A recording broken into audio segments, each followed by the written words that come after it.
the truth of the matter is, all of the girls that I met at the government industrial school over the time that I've been involved, both the ones who were there during the episode, and the ones who had gone years before, when they talked about their experiences, I saw myself and I heard myself. And so it was easy to be able to fight. And like you say, to fight with the pain and the passion, because it was real, The reason why I kind of, shook my head when you say we crushed the institution is very much still there, very much still operating in the same way. A lot of the staff, that they would have told us in the various reports are incompetent and should be scattered and not work at the school, still work there, right?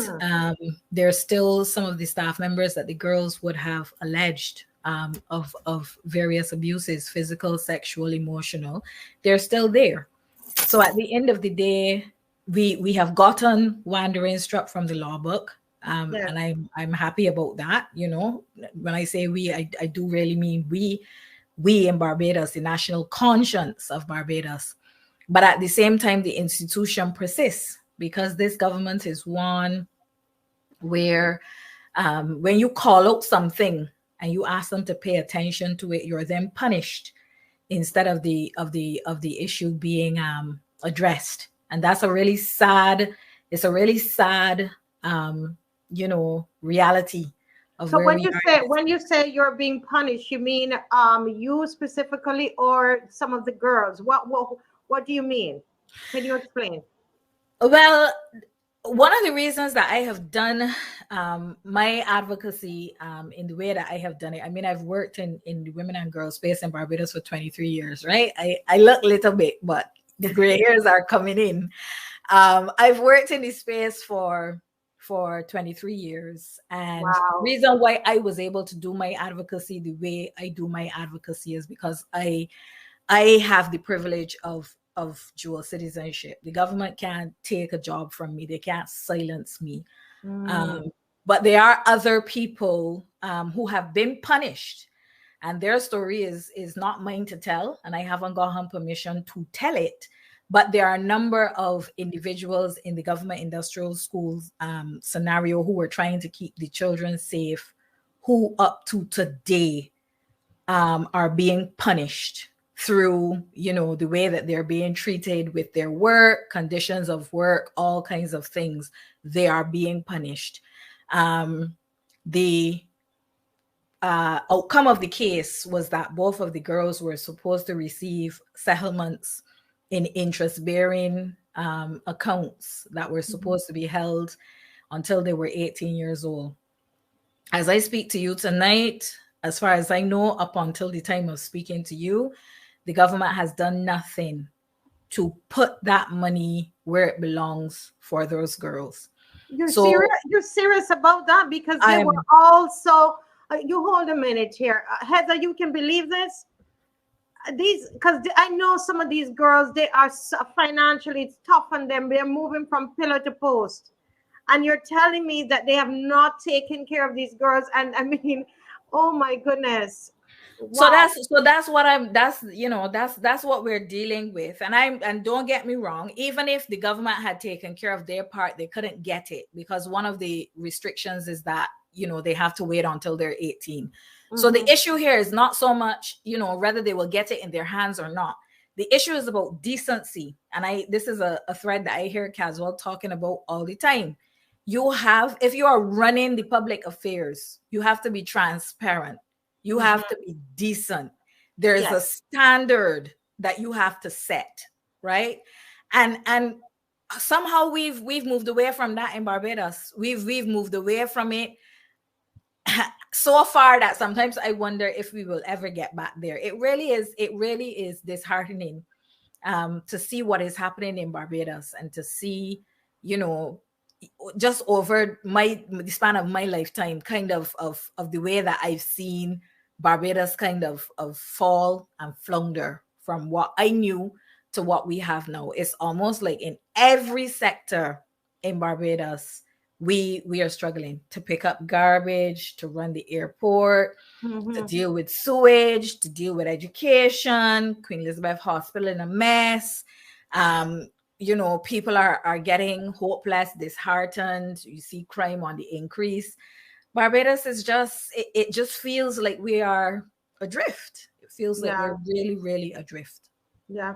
Somebody here is asking a question. It's that says the AG had thoughts about appealing that case. Is that true, Marsha? I really wished he would have.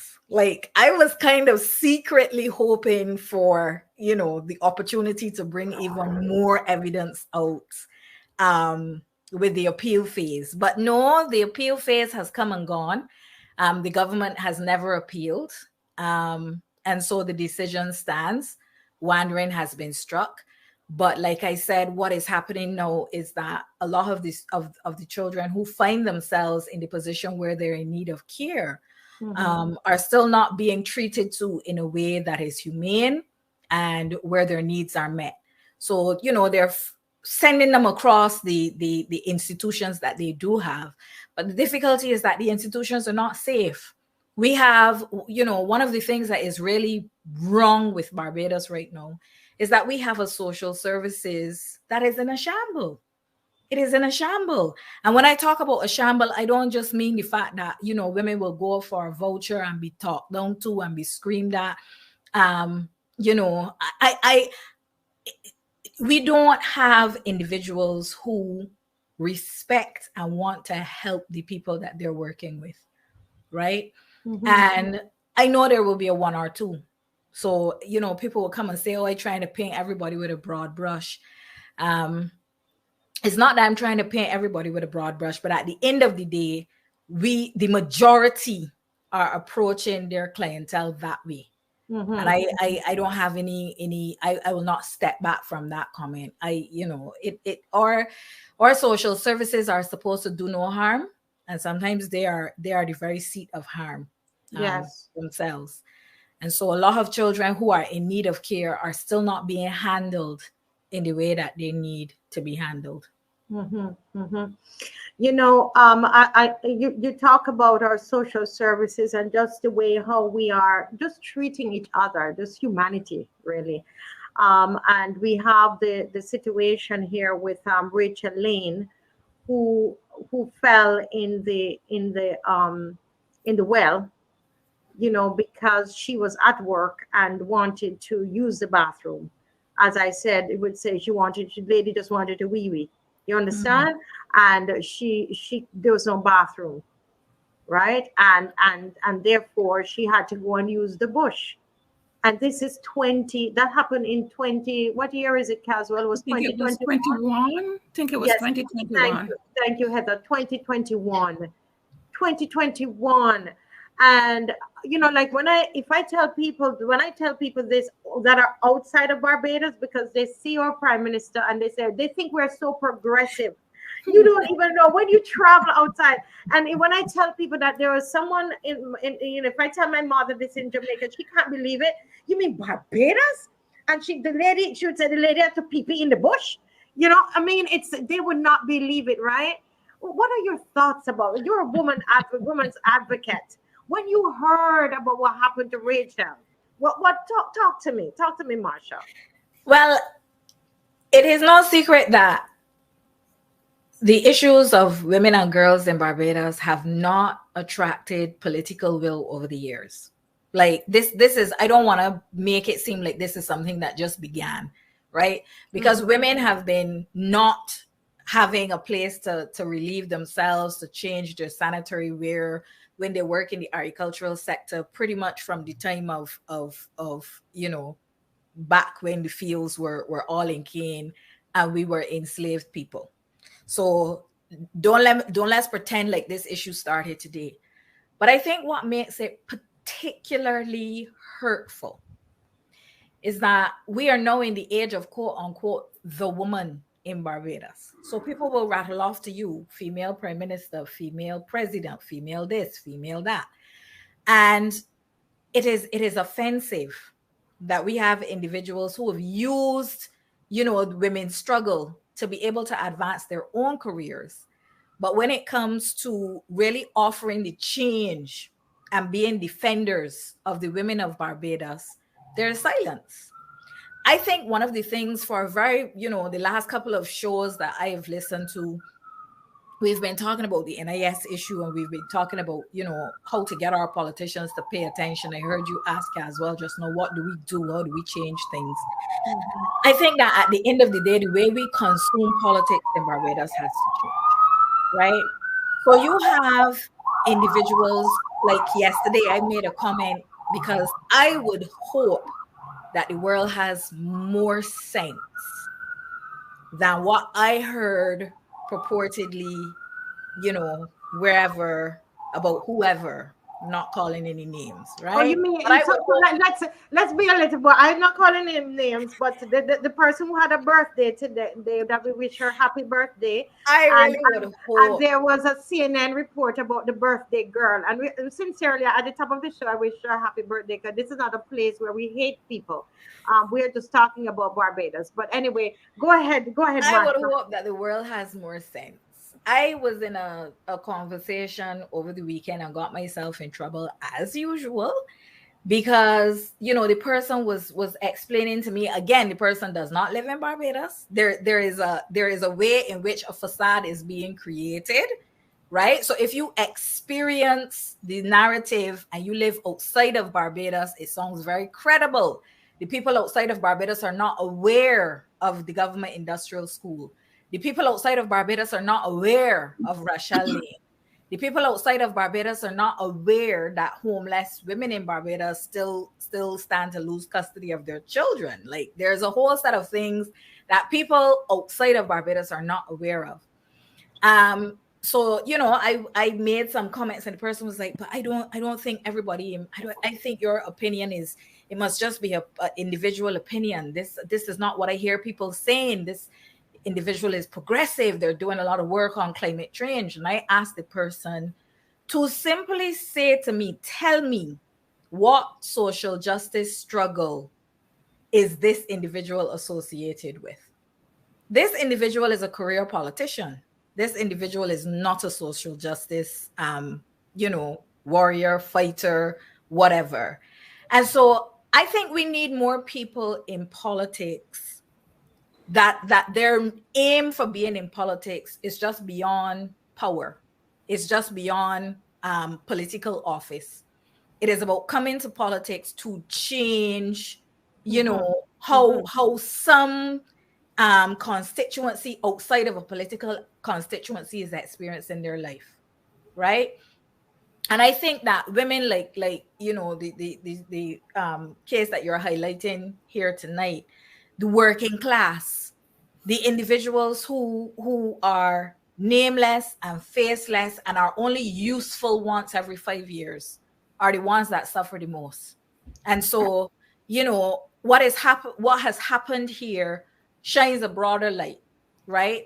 It shines the light on some of the nurses that Caswell has been fighting for in the polyclinics over the last couple of weeks that work in some very dire conditions as well. It sheds light on teachers in Barbados who are now, seeing their terms of service changed and, are being scattered hither, thither, and yon over the teaching service. All of these things happen because these particular workplaces are feminized. They're places where women work, right? And so, the agricultural sector, we talked a couple of years ago when those girls lost their life in town, but that we still got a lot of one-door stores in town. And the only reason why more people have not lost their lives is because nothing really has happened since then. But right. we haven't made it safer for women shop stewards in Barbados coming out of that incident. The stores remain the same, right? So across this society, across the Barbadian society, you see that women don't have fair access to good working conditions. And so Rochelle's case really just throws up some of the unresolved issues, but then, people will walk the world stage and make you feel that you know, they're transformational, and you know, Barbados is becoming better for their leadership, and that's not what I'm seeing. That's not my experience. If I can say something, what you mentioned at first, Marsha, that people outside of Barbados have a different perception of what Barbadians feel about what is happening. Yeah. I spoke the day they had the flood, which was Friday. I spoke to another Barbadian woman who lives here in New York. She said she was here for a number of years. And when I tried to explain to her what was happening, she had a completely different perspective.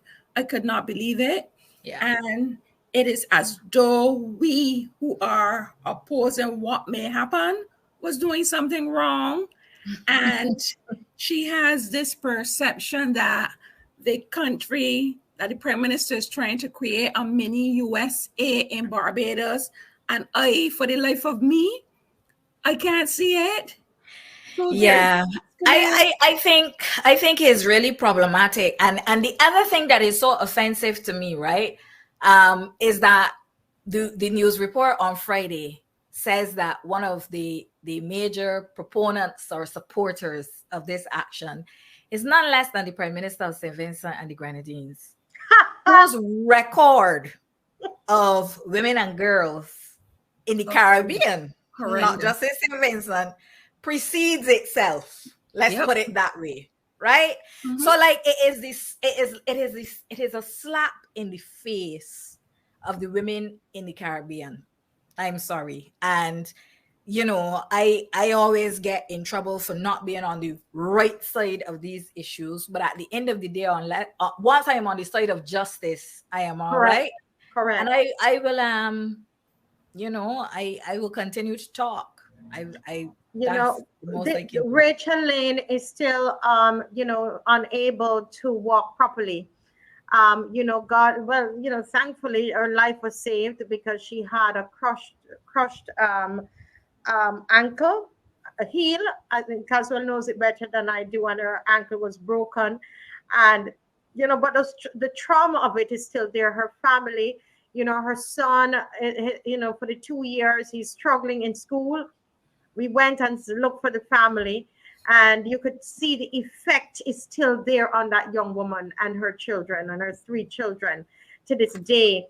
And so we will continue to ask for justice for Rachel. We are trying to, there are different things that we can do, that we're trying to do, that we can do. The children, we're trying to provide some kind of help with their academics. We're just trying to support her with what we can do. I know Caswell is picking up the case with NIS, and he can tell us a little bit more about that. But one of the things that we're trying to do, Marcia, is to help her with physical therapy. She said to me, Mrs. Weeks, right now I don't have any movement in my big toe. She says, if I can get movement there, I can work. She wants to work, you know. And so that's something that we are raising funds for. And people brought money on Saturday, and I want to thank those who brought money on Saturday for her.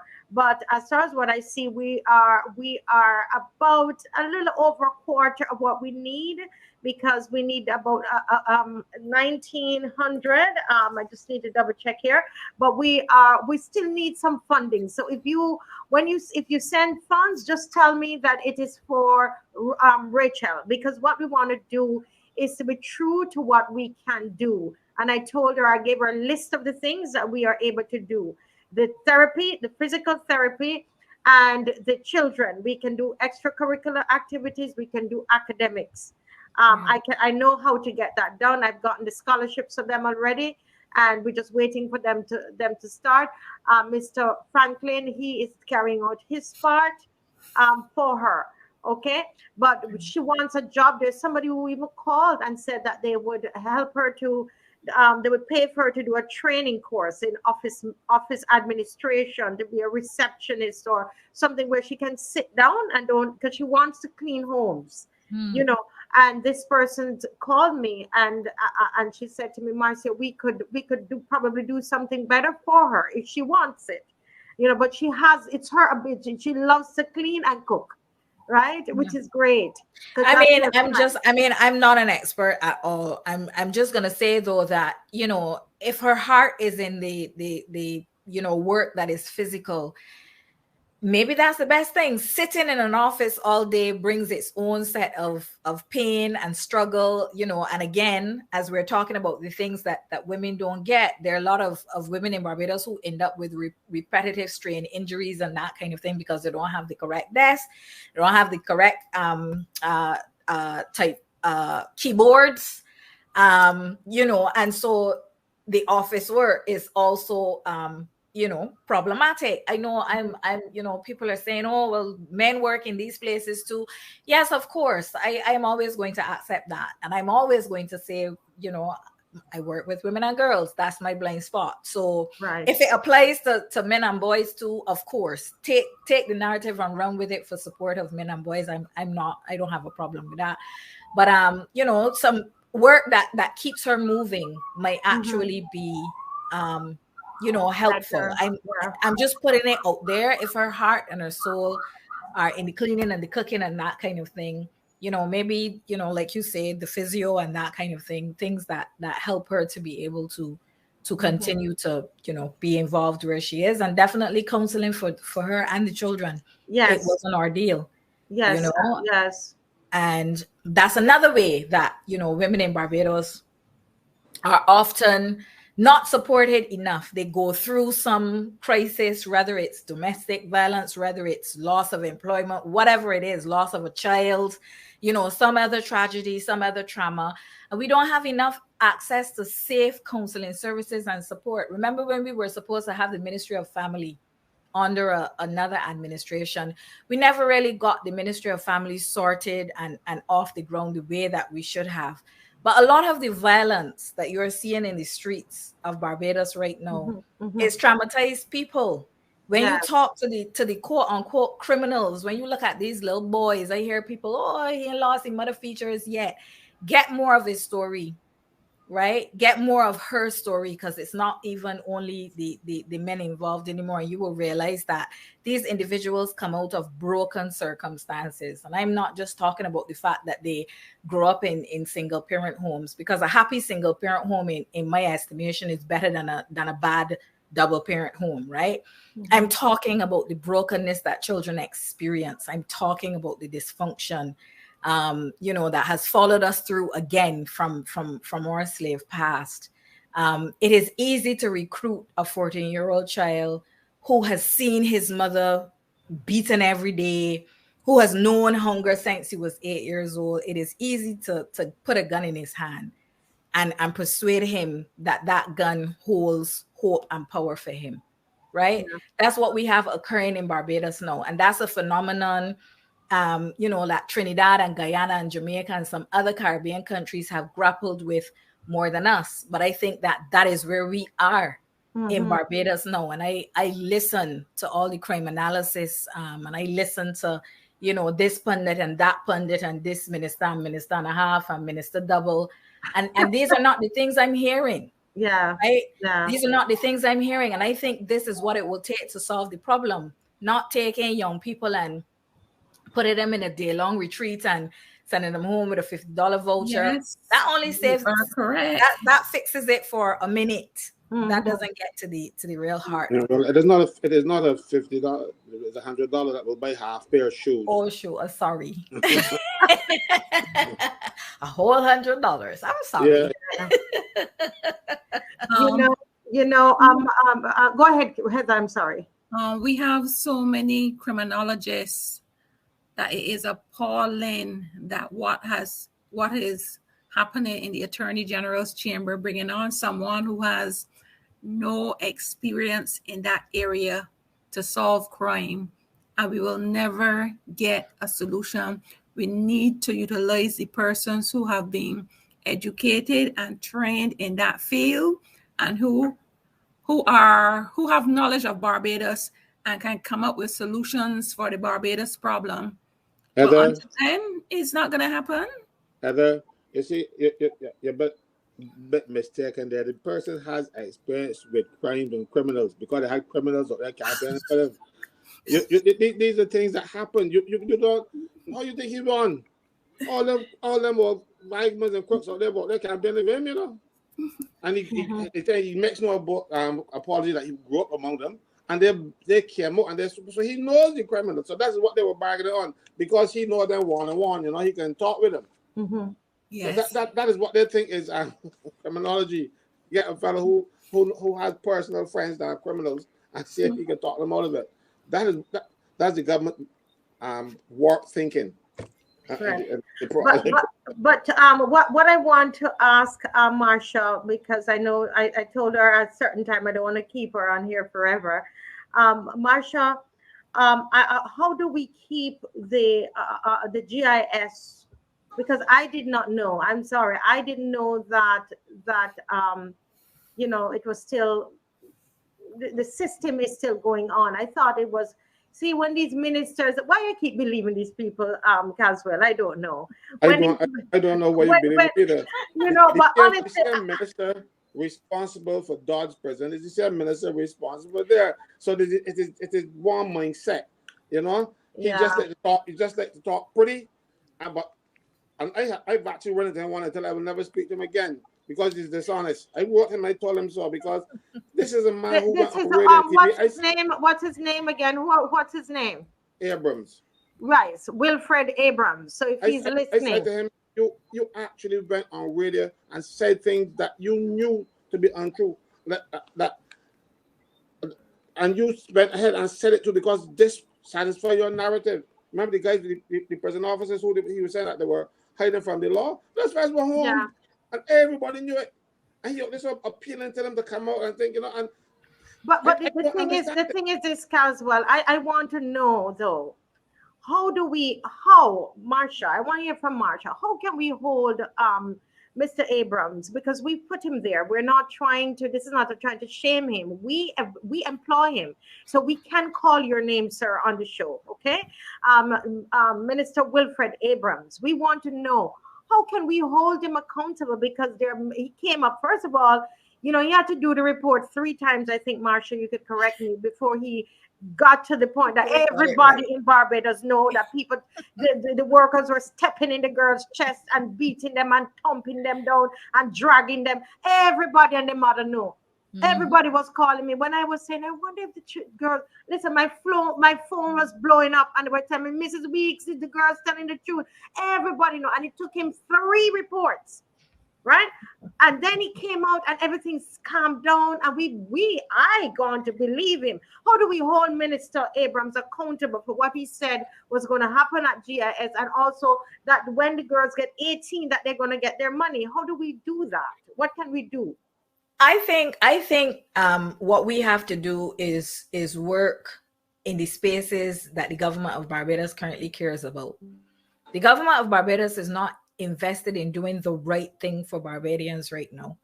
I know, you know, people think that I speak too frankly, whatever the case may be, but we have all of the examples to show that the government's interest right now is not the needs and concerns of Barbadians. So I think what we have to do is talk about the government industrial school where it matters to the government, and that is on the world stage. We are going through, as you may know, in Canada right now, the season of reconciliation, where the government of Canada is being held responsible for the atrocities that were committed against Indigenous individuals who were sent to residential schools. The government industrial school is Barbados's very own residential school. Not only did individuals in Barbados know about what happened to these particular girls at the government industrial school at that particular time, but the people of Barbados knew that this is something that was going on since, you know, the government industrial school was Somerville. Right. There was a report that was done in the Nation that went dated back to 1969, where girls were talking about the experiences. So the government industrial school definitely is on the same scale as the Canadian residential school scandal. And the reason why, part of the reason why the Canadian government is paying attention to that is because of the international attention that it got. I think that what you're doing, your efforts, Caswell's efforts to keep Barbadians marching, I think it is valuable and important, and I hope Barbadians continue to come out and march. Along with that, we need to figure out how to start to discuss the issues of Barbados in a way that gets international attention.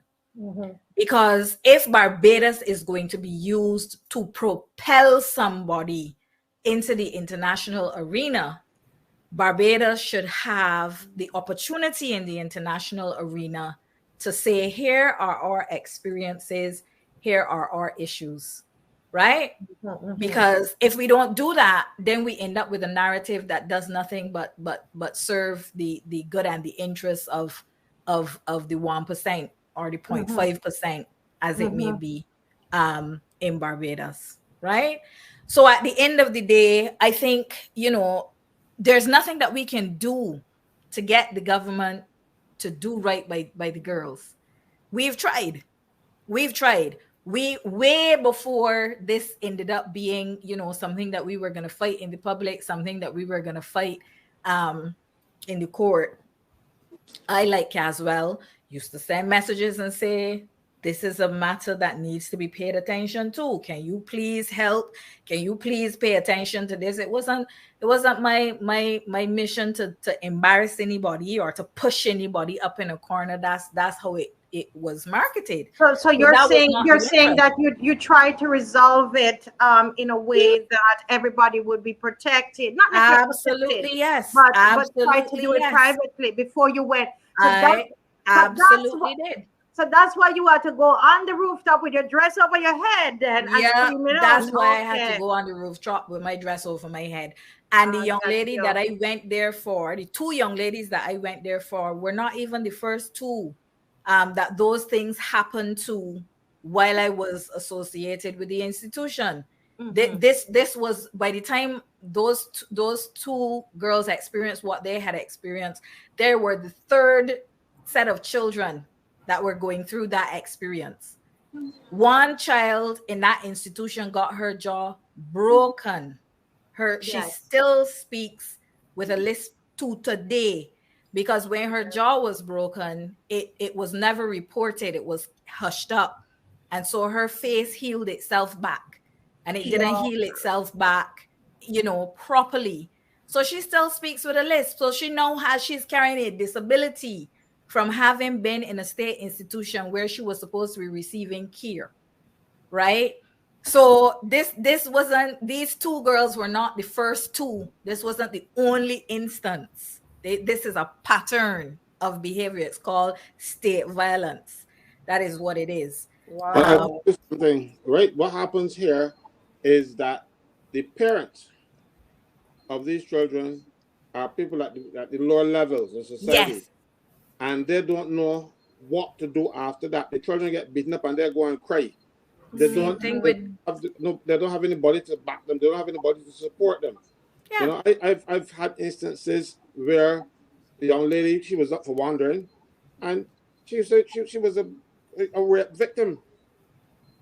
And when she got raped, she didn't know what to do, poor thing, a little child. And they couldn't find her one day. She was up in the gully sitting down looking into the space because she was raped and didn't know to tell anybody, and they locked her up. And that's when the defense force housed the girls and they beat her up there, do all kind of things. But that girl, they traumatized her. But her mother came to me and we fought and we tried to get some help for her, and eventually she got the system and she's doing quite well now. But she was one of the success stories. But she was a rape victim. And when the case went before the probation officer had to write the report, but her child got arrested in the States for shoplifting, so she left that girl's report, and that's why something crap, and the girl go and take care of her own. And that child suffered, and she suffered for a long time, but the mother fought. But that mother was the exception rather than the rule. Yeah. And we have situations where staff members who try to protect the officers, the staff, they get victimized. There's one in particular. She tried to protect the girls, And they got one of the girls to say that the girls raped them and using the plants on them and that kind of thing. The plants that Bangladesh talk about. And the girl's house was searched by police looking for these implements and stuff. She was suspended and all kind of stuff. And the girl was going mad. She used to call me every day, you know. And then look what happened. The little girl, then she got released from the school. They call it a school. Told her father, Daddy, what I said about that lady is not true. But they tell me that if I don't say these things, they're going to let me go home. They're going to send me to the big prison. So she had to write that and say so. That's right. And then the police discontinued the charge against the lady. She got reinstated into the public service. But it's still being terrorized. And then what they did with her, they tell the children that if they don't beat her, but when she comes to work at night, they're going to do something to children. So one of these children says that we like you, but they tell me that if we don't beat you, they're going to beat me. So we got to beat you. So she couldn't work at night. And she got terrorized and penalized and all kind of things. At the place up there are villains. You had the other lady who was, I think you know her, Marsha. She was a maid, and she saw one woman taking her foot off the ground and putting the other foot on the child's stomach, standing in the child's stomach. And she said, "Could they know that a child?" She got to stay home. And she got dismissed. Yep. And the thing is, when she went seeking help from the children champion, they call her children's advocate, they tell her, go and seek her as well. Essentially to me, rather than go there and fight for these children. Fight for the children. And she's a child's advocate. And she's a child. But you know, Marsha, somebody might be listening to us. People are joining still. You know, we've been hitting about 400 or thereabout between Facebook, and they're joining. The question is, though, that I want to ask is, somebody might say, well, like me, I thought that the GIS thing was now put to rest. What somebody who's listening, you're saying to us, all of us, that we need to appeal to you know, the international bodies and international press and so on. You're saying that the system is still there in operation. The system is still there. The system is still there. All of the individuals who are responsible for the atrocities within the system are still in place. I think one of the you know, perpetrators that was called out by the girls has been elevated within the institution. No, I thought they fired the person. No. Nobody has been fired. The only people who have been fired or removed from the government industrial school are the ones who are supporting the girls. Let's be clear. The rest of the structure of the government industrial school remains in place. I understand that the minister feted them a couple of weeks ago and told them how proud he is of their performance. And, you know, he stands with them, although they were very vilified in the public. So the government industrial school is still with us. Let's be very clear. Children in need of care in Barbados, so girls in need of care. And we know that there are girls, you know, who come up all the time in need of care because of the high levels of sexual, emotional, and physical abuse that girls face within households in Barbados. There's still nowhere to house these children. So remember that one of the UN reports would have made the point that I think they did an interview of 42 girls at the time that the report was written, and there were none of the 42 who were actually there for a criminal offense. All of them were there for what you call these status offenses that came out of the slavery epoch, right? Yes, so wandering, I read that, refractory behavior. There were no criminal offenses.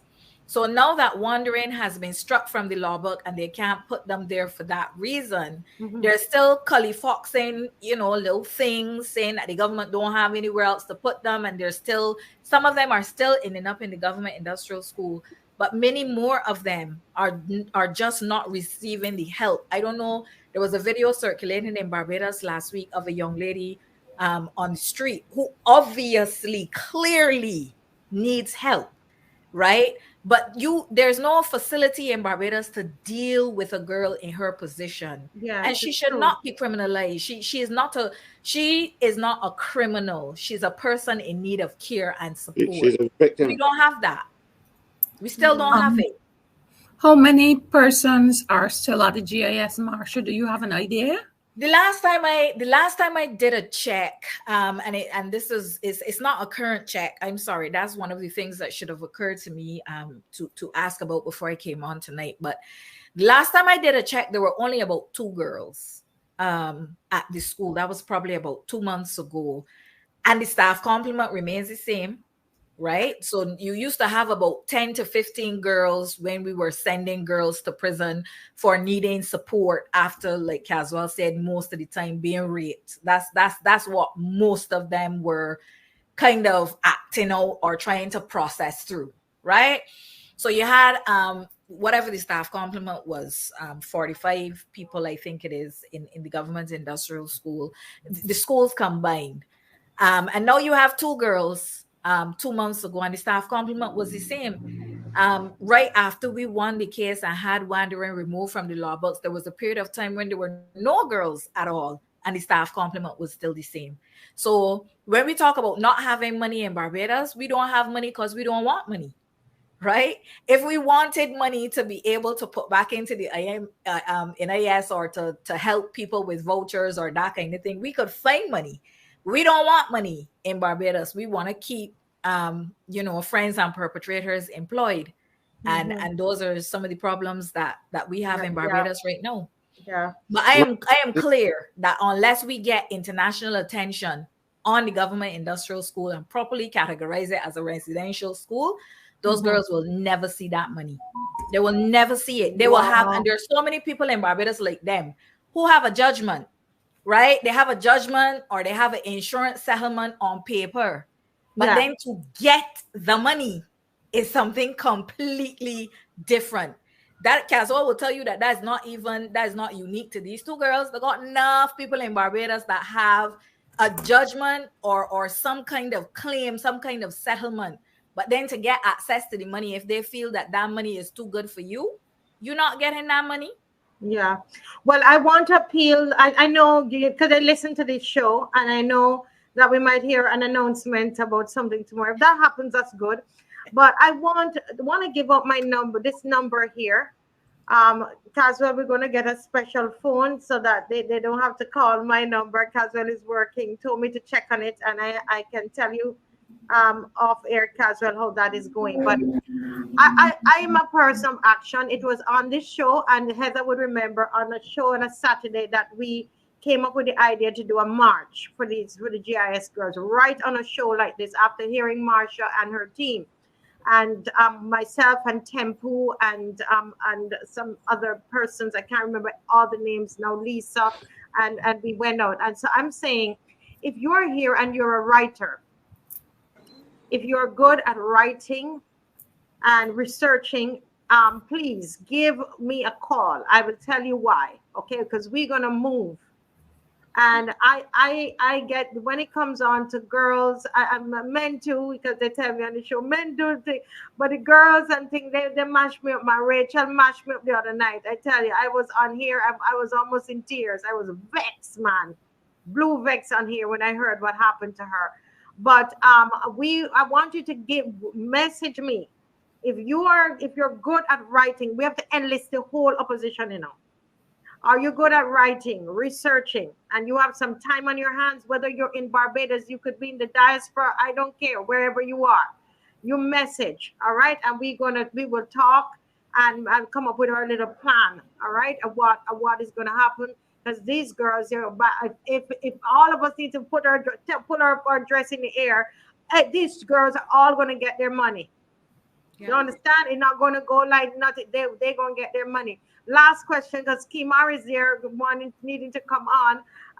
Let me ask you something. As it relates to Rachel Lane, talk to the public. What can they do regarding her case? Because this girl is there with a foot. What can they do? What can the public do? I mean, I think it's kind of the same answer as the government industrial school, right? I think we need to get these issues out of the national domain and start to create international attention around them. When you hear of Barbados, that's what the campaign needs to be. When you hear of Barbados, right? And then we need to create a space for all of the people in Barbados who don't have voice and place to have voice and place. That's really what it is. Because when Caswell was talking about the parents at the government industrial school, that is a big part of the reason the children at the government industrial school were unfaired. Nobody would come and try to do what happened to some of those girls at the government industrial school to my child. They were not going to do it to, you know, a certain class of people's children. And that's also what makes the government industrial school so wrong, because you criminalize children for being poor. You criminalize children for having mothers and fathers who can't navigate the system, who are not savvy, right? And in a way, it is the same thing with Rochelle. If Rochelle were, you know, a different category of worker, you know, we would not be having this conversation in this same way. Now, at the same time, Rochelle may have ended up being one of those people who took the government through the law court, through the channels, whatever, and never get the settlement in her lifetime. We have a problem in Barbados. People ask me all the time about why you look making Barbados look bad, this, that, whatever. At the end of the day, saying nothing about it isn't fixing it, right? You know how many Rochelle Lanes we've had in Barbados, how many women that used to work on plantations, used to work in agriculture, that gone home with serious injuries, cutlass Lego in somebody's foot, this, that. They got no justice. So at the end of the day, we can use Rochelle, just like we use the last two girls at the government industrial school, as a metaphor. But we're not fighting for Rochelle alone. And it can no longer be a national campaign, because the one difference that I can say about many other administrations in Barbados and this administration, public outcry in Barbados at one point in time used to mean something. It used to be the time where our government used to say, you know what? The people are not going with us. We need to stop this. We need to step back. Now, public outcry emboldens the government of Barbados to do what they plan to do and show the people that they can't do nothing, right? So I think these things need to be turned into a campaign that moves beyond the shores of Barbados. And it's not about making Barbados look bad, but what it is about paying attention, bringing attention to the trueness and the realness of Barbados so that we can see change. Because this is not just about Rochelle. It's not just about the last two girls at the government industrial school. We are fighting for our lives, literally, for our right to be. There's one thing I want to say before Marcia goes on. Some of those children being sexually abused and then they end up in the government industrial school. But they end up in the government industrial school and get sexually abused there too. You're right. You're right. You're right. You're right. The child care board is a whole other problem. I have spoken about these things incessantly. They do not change. Okay. I call them the when I was, pardon? I call them the child careless board. When I was going through my personal struggles as a little girl running about Barbados, one day I got the bright idea that if I could move from St. Lucie and find my way to the child care board, somebody there would rescue me, right? That's a child in me. Go to the place where they say help will be given and you will get help. And I met a male intake officer at the child care board who offered to be my special friend. What? You know, why you come here to put your business in the road? I will take care of you. I know you're a bright girl. I know you gotta go to school.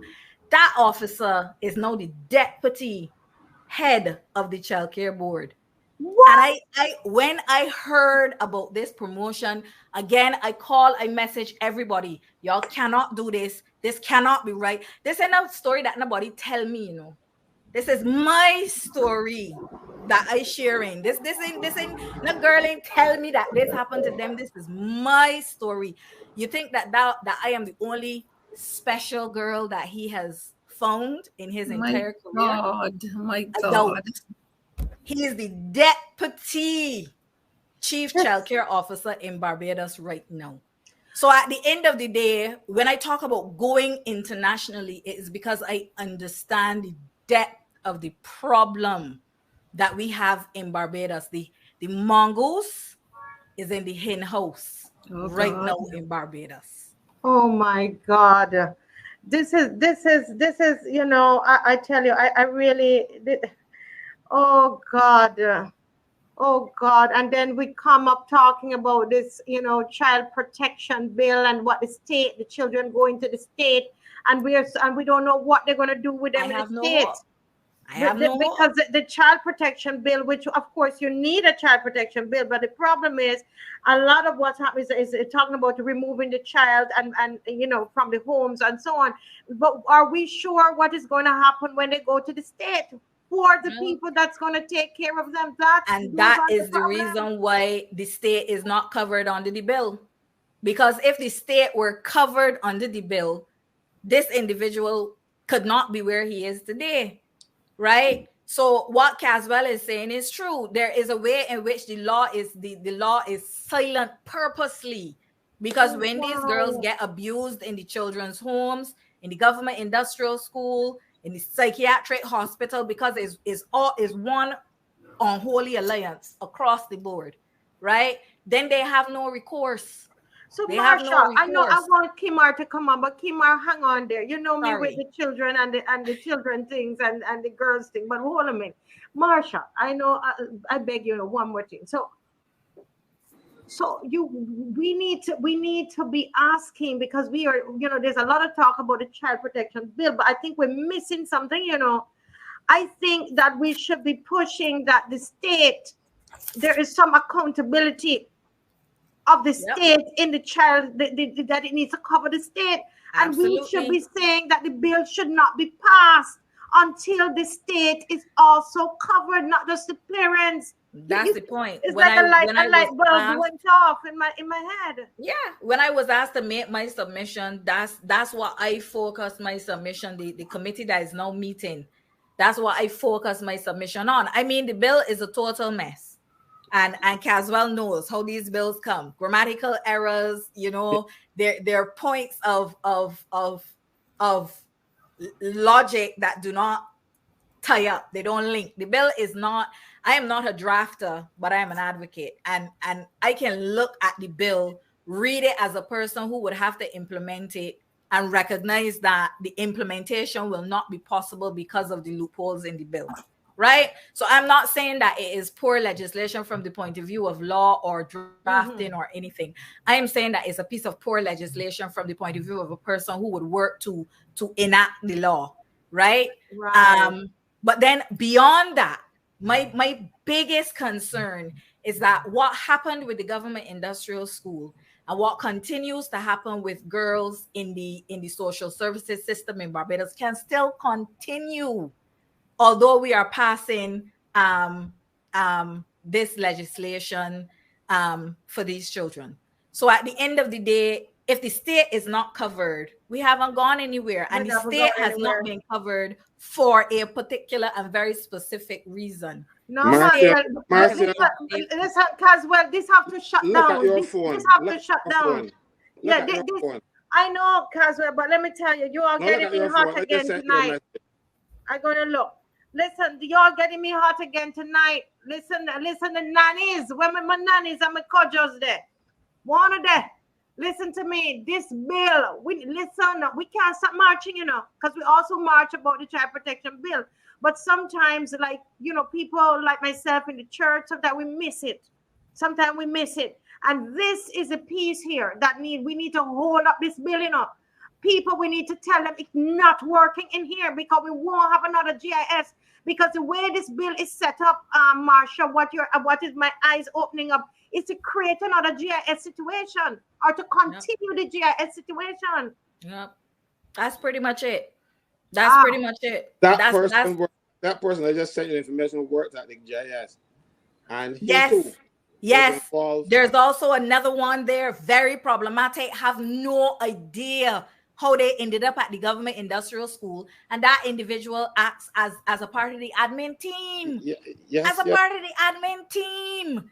Like, there is a way in which, if we are serious about this, we have to purge social services in Barbados. No, man, this can't be right what you're telling me. Yes, no, believe it. And these are open secrets in Barbados. This is not only things that Caswell and I know. People know these things.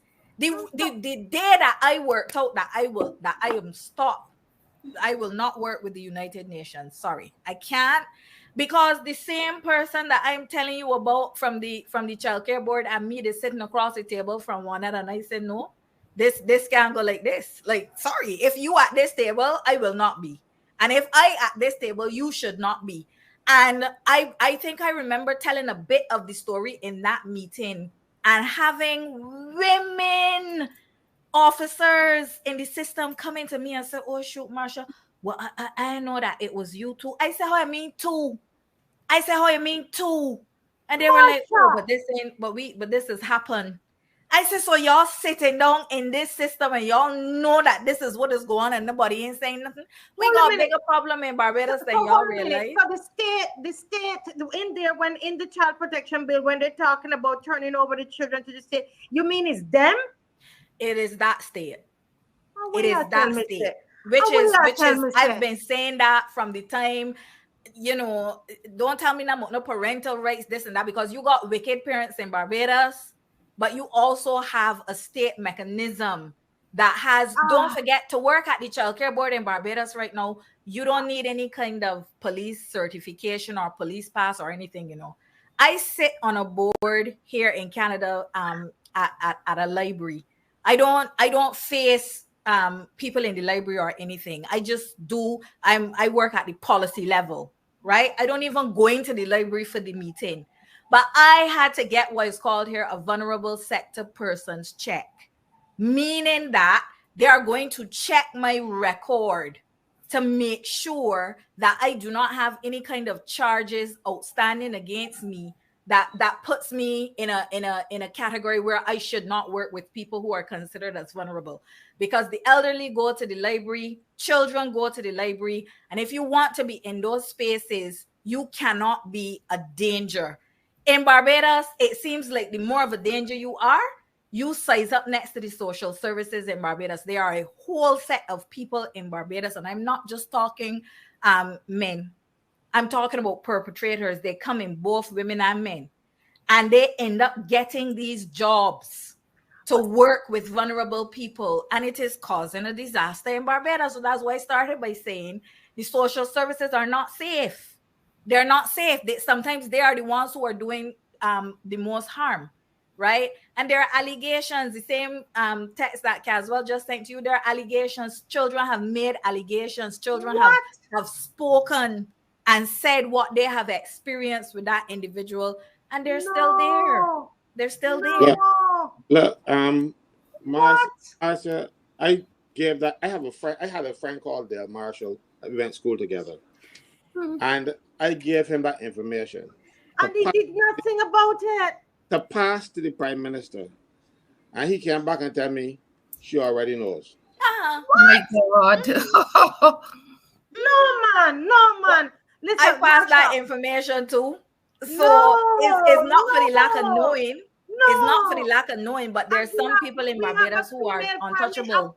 We have a female Prime Minister and a female president. And you have people in this high position, and you know the names of these people taking advantage of children, and they still sit in high positions. So that is why I say that the world will understand what the government industrial school is, because we've held a place like Canada to scrutiny over their residential school system, and the government industrial school is a residential school. By any definition of the word, the government industrial school is a residential school, and we really need to make sure that it stops. It will stop when it closes. Like, when it closes is when you will understand that the government of Barbados has gotten the message. But for now, what they've done is they've window dressed. They've taken it out of the public eye. But what used to happen in that institution continues.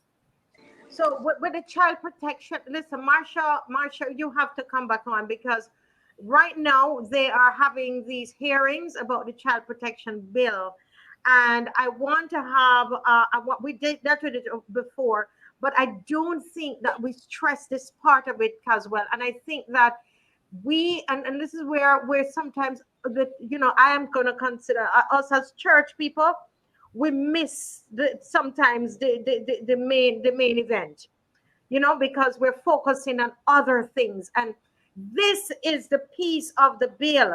This is a part of the bill that every Barbadian needs to stand up and say, go back. We don't come again with that. Absolutely. We don't come again with that. Absolutely. This will shut down this country, because you're not going to treat our children like that anymore. It must Absolutely. stop. Absolutely. So you get me all a part of fired up it, tonight. one of the things that I wrote in my submissions is that the individuals who are working within the child care board, within the probation department, within the welfare department, all of the people who will be in contact with these children should be getting vulnerable sector clearance checks. They should be getting background checks. You cannot tell me that you have, all of these stories, all of these anecdotes around your name. People know, and you are still allowed to do these things. Somebody in the chat is talking about the Nightingale home. Those are stories that I heard. I taught girls who used to be terrorized at the Nightingale home. This is it is a public secret. This is like, we know these things. This is not something that, like I said, only me and Caswell know. That these are public secrets. The Nightingale home was the happy hunting ground of Ernest Dieter Motley. Yes. Oh my gosh. Yes. That is one of the pieces of Barbadian history that I have been grappling with for a long time, in terms of how do we tell that story? Because I think that is another story that needs to be told. They're planning to make a monument to him. The thing about it is to get the ladies who have now become adults and let them tell the story. And we let them tell the story. And even if we need to, we can talk off air, we could film it. We can do a whole documentary and hide their faces and everything. What I've been doing is I've been collecting life stories from women in their 80s who lived in town and who used to go to the park for the school meals and the uniforms and thing. And they tell the story very clearly. And Marsha, I think 80, they're 80 years old. All of them are in their 80s, and they have had experiences of going to the park as children. And, some of them will tell you how their mothers used to warn them off of the park, beat them for going in the park. You will understand if you and your children are hungry and you beat them for going where food is.